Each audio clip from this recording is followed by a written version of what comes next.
adults learning to play a musical instrument makes slower progress than children? Here's what most books, resources and teachers don't tell you about learning to play an instrument as an adult. Adults learn differently from children, and when you understand this, your progress can begin to flourish. Hi, I'm Fiona from Learn Music Together, and I help adults grow and develop their musical skills so that they can play with confidence. And I do this by sharing my Play Music Better methodologies, which focus on learning how to practice effectively. There are lots of things that get in the way of adults making progress, and many of them you will not be aware of. But the good news is that you can change them, although there are one or two that you have to learn to accept. In this video, I'm going to share with you some of the character traits that we develop as adults that can hold us back when it comes to learning to play a musical instrument. I also hope to open your eyes to what is possible when we approach learning through the lens of a child. And make sure you stick around to the end of the video, because I'll be sharing my 4-step process which will help you rekindle those childlike traits that I know are within you so that you can make better and quicker progress. And while you're watching, make sure to let me know if what I'm sharing resonates with you and what thoughts you've had while practicing. Let me know in the comments below. It's always interesting to hear how others are getting along in the practice room and what their experiences have been. You never know, you could give reassurance to somebody else or indeed inspire them. I'd love to begin by asking you a couple of questions. So here goes. Question number 1. Do you think you're good enough to perform? Now often when I ask adults this question, the outright answer is no. But sometimes people come back to me and say something along the lines of, I'm learning as a hobby. I've got no intention of performing. Yeah, I'm sure if you think back to when you first thought about starting playing an instrument, there was this pipe dream that one day you'd have the confidence and skills to perform in front of perhaps your family and friends or entertain people at a party. The problem I think with adults is they associate performance with something that professional musicians do. It's not something amateurs should do. Yet performance is really any time that you want to play a piece. It doesn't have to be on a concert platform. It doesn't have to be for anybody else. If you want to play a piece to yourself, in a way, that is a type of performance. But by telling ourselves that we're not good enough to perform, we're actually coaching the brain into believing that. And that's because we take action based on our thoughts and feelings. And I think if we're really honest, it's not that we feel that we're not good enough to perform. There's something else that lurks beneath that.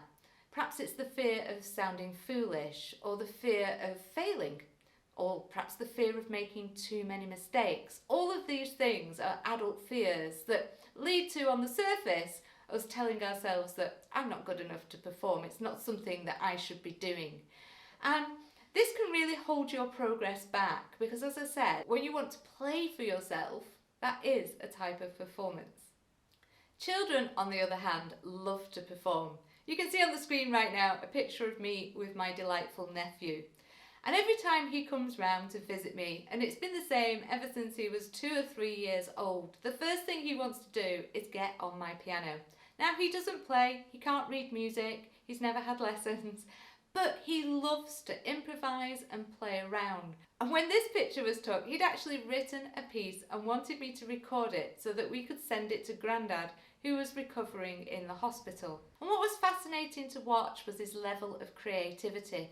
He kept exploring the sounds, and every so often he would shout out, "Auntie V, listen to this, it's very scary down here on the piano." And it's this level of creativity that gets buried as we become adults. It's within us all, and I'm sure if you think back to when you was a child that you would have done some sort of creative play. You might have made dens out of cardboard boxes, or perhaps you built things out of cereal boxes, or maybe, like me, you had an imaginary friend. The thing is, we were all creative at one point, and when you're a child, that creativity blossoms and you're excited to share your performances. And if we can find that creativity again within us, it helps us feel more confident in our performing. Now, as I mentioned, my nephew doesn't read music. He was creating his composition through improvisation. And here comes my second question to you. If I was to ask you to improvise, would you feel confident in doing so? Now I'm guessing the vast majority of you listening here would probably be an outright no. Usually if you're familiar with classical music and sheet music, improvising is something that perhaps you'd like to be able to do, but it just feels too far removed, too scary to even go there. Some guitarists and what have you amongst you may have dabbled, and there may of course be one or two of you here who are frequent improvisers, and in which case, high five to you. Improvisation is something that I would encourage you all to have a go at. But again, those adult fears get in the way of us even getting started. It's that fear of inadequacy and that fear of failure that stops us even getting started in the first place when it comes to improvisation. But if we allow ourselves to step outside our comfort zone and find that childlike creativity that's within us all, we definitely can get going with improvisation. My third question, do you consider yourself to be not very good at music? If so, you're not alone. So many adults tell me that they enjoy playing, but they're not very good at music. This kind of thought brings with it some self-limiting beliefs. As I've said, we take action based on our thoughts and feelings, and our brain doesn't like to prove us wrong. So if you're thinking that you're not very good, well, ultimately, you'll never be very good. We've got to change that self-limiting belief. Throughout your life, you've probably got used to being judged by the results of your efforts. This all starts when we're at school and we take exams and we get judged on our results and people make comments. Then we move into the workplace and people reflect on our progress and give us criticism. So we're quite used to, as adults, being judged by our end results, but this can have a major impact on how we take action. Most adults are learning as a hobby, and by telling themselves that they're not very good, they're giving themselves permission to fail. And whilst this is not necessarily a bad thing, we do need to be careful that we don't sabotage our own opportunity to thrive and succeed. Children, on the other hand, are usually full of confidence about their talents. If you've ever received a painting from a child, you'll know exactly what I mean. They'll describe with great enthusiasm what it is they've drawn, and they never for one moment think that it's not very good. It's a beautiful thing to watch, and it's that level of self-belief that enables them to keep moving forward and make improvements. If we could find just a tiny bit of that in our music making, then we too could also make better progress. The good news is we can change our thoughts and we can realign them to be more like those childlike traits rather than our adult ones. And I'll be sharing a fantastic tip at the end of this video on how to do that, so make sure you stick with me. Another character trait that can get in the way of adults making progress is the speed at which we make a judgment. For example, take a look at these two pieces of music on the screen right now. And perhaps put in the comments below which one you think is easier to play. Now I'm betting that most of you think that the top one is easier than the bottom one. It looks much more simple. And if you thought like that, you made a very quick judgment, which is what we often do as adults. But some of you may have noticed that the musical effect of these two examples is exactly the same. You may have noticed that the metronome mark on the top example is crotchet or quarter note equals 140 beats per minute. But on the second example, the metronome mark is crotchet or quarter note equals 70 beats per minute. That means that if I was to play those two examples for you, they would actually sound the same. So one thing that we need to be mindful of is the speed at which we make a judgment. Quite often it's our ego that gets in the way. If I asked you which one of those you would like to practice, I bet many of you would straight away opt for the second one because it looks more challenging, and that's your ego taking over. Children usually opt for the easiest one. They don't like to overcomplicate things, and nor do they have an ego that gets in the way. They're usually not bothered, especially at a young age, about what others think. Here's a few more differences between the way adults and children learn. Adults judge themselves by the outcome. So, for example, you've chosen to learn a piece.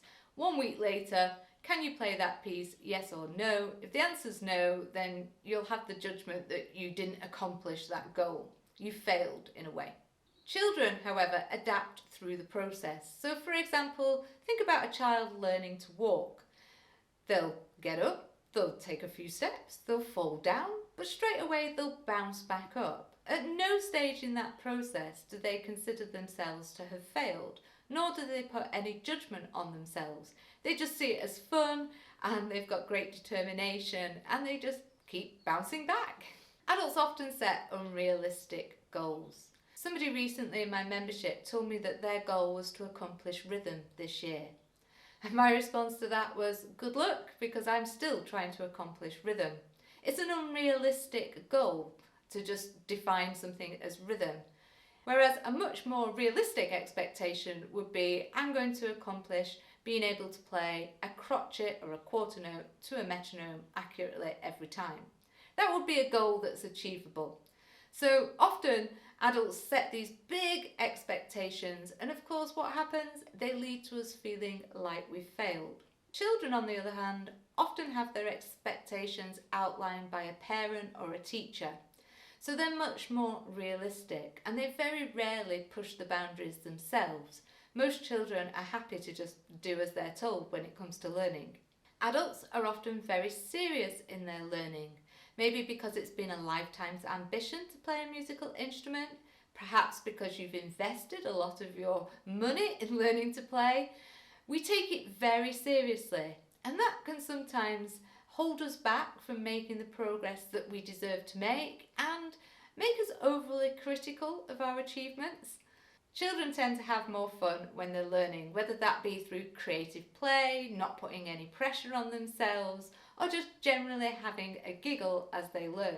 Adults live in fear, and you may think that's a slightly weird thing to say, but think back to the pandemic and how very quickly the world went into lockdown because we were scared of this disease that was spreading through the world, and of course rightly so, because it was killing so many people. Children, on the other hand, are fearless. Think for a moment about a toddler trying to get up the stairs. You know, they're not aware that it could be very dangerous if they fell back down. That's why parents invest so much money in things like safety gates. And having that lack of fear, though, leaves them very open and willing to try new things and go and explore. And we could benefit as adults by being a little bit less fearful and more excited to explore. Adults tend to learn by themselves, but research has shown that learning with others is a great way of making better and faster progress. Most children learn in a community, and of course we call that community school, and of course whenever they go and do extracurricular activities, they're mixing with other children. Learning alongside others can give us better motivation, help us achieve more, and a sense that we're not alone in whatever we're trying to learn. So at school, for example, children really benefit from taking part in ensembles. For adults, it's much more challenging, especially if you learn something like the piano. It's not always easy to find a community of people. And that's where we have a great time in Learn Music Together, because no matter what instrument you're playing, we're all sharing the benefits and the challenges of learning music together. Adults can often react defensively, so if I give what I would call a constructive criticism, adults tend to be thinking about how to respond to that before I've even finished what I'm saying. I often hear things like, in all fairness, or I did practice that. Those type of defensive comments are kind of hiding our disappointment. Whereas if we can learn to actively listen and learn from any constructive criticism, rather than immediately try and defend ourselves, it can help us make progress. In the classroom, children regularly receive constructive criticism, and most of the time they listen and consider their options going forward. And I'd encourage you all to do this as an adult if you're learning to play. Try and resist that urge to immediately jump in and defend yourself. Take a moment to process what is actually being said and really actively listen to the other person who's giving you advice. What often happens is we're not actually fully listening. There's so many times in a lesson when I'm teaching adults where I'll be giving advice and they're already trying to play it on the piano, which means they're not actively listening. That's not quite a defensive reaction, but in the same way, it's highlighting that adults sometimes can struggle to really listen and take on board the advice that they're being given. And one of my favourites, adults do it their way. So what do I mean by that? Well, we're given instructions, we like to follow the instructions to a degree, But if we disagree with any of them or we want to find shortcuts, we kind of put our own twist on things and we do it our way. Children, on the other hand, are very good at following instructions. They don't usually look to cut corners. They'll do exactly what the teacher said. And if there's something that they don't understand, they'll seek clarification. They're happy to ask lots of questions.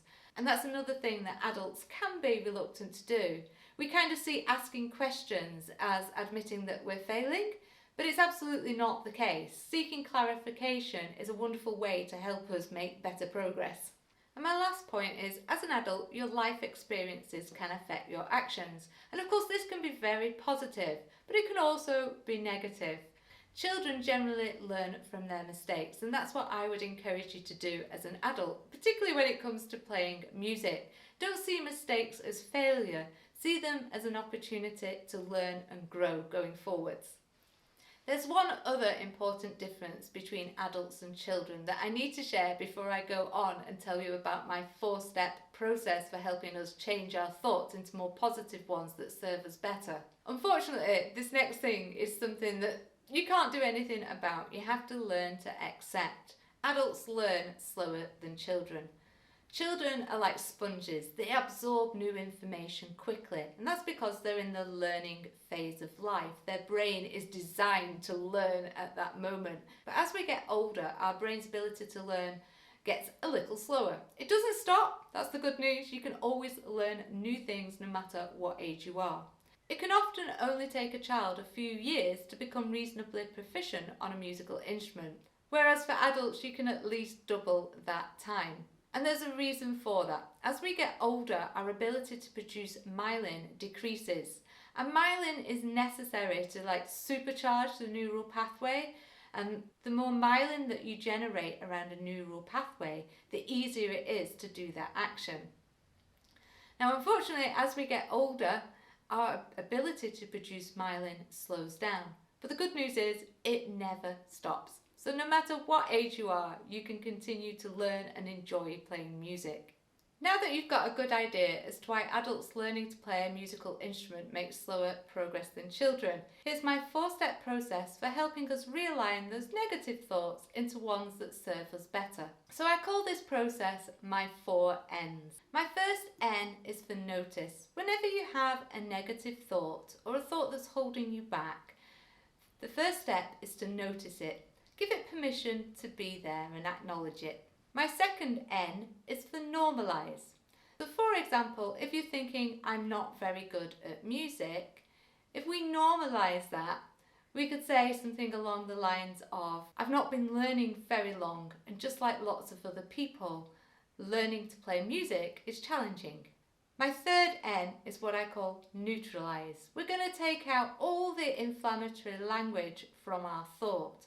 So if we go back to that one I just mentioned, I'm not very good at music, we're going to get rid of those negative words, not and very, and we're just simply going to make a statement.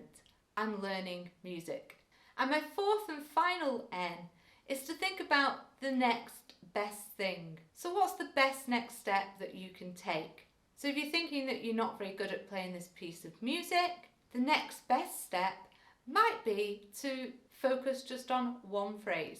If you would like more tips on how to make better progress as an adult learning to play, I'd love you to download my free practice tips guide. Click the link in the description below this video to download your free copy. So often as adults we can get fixed in our ways and we're reluctant to facilitate change. Yet our old habits rarely serve us best. If we want to make progress, we have to learn to step outside our comfort zone and get comfortable with feeling uncomfortable. In the next video, I'll share how to do that by doing something I call DSDing your way to success. Thanks for taking the time to listen today, and I'll see you in the next video.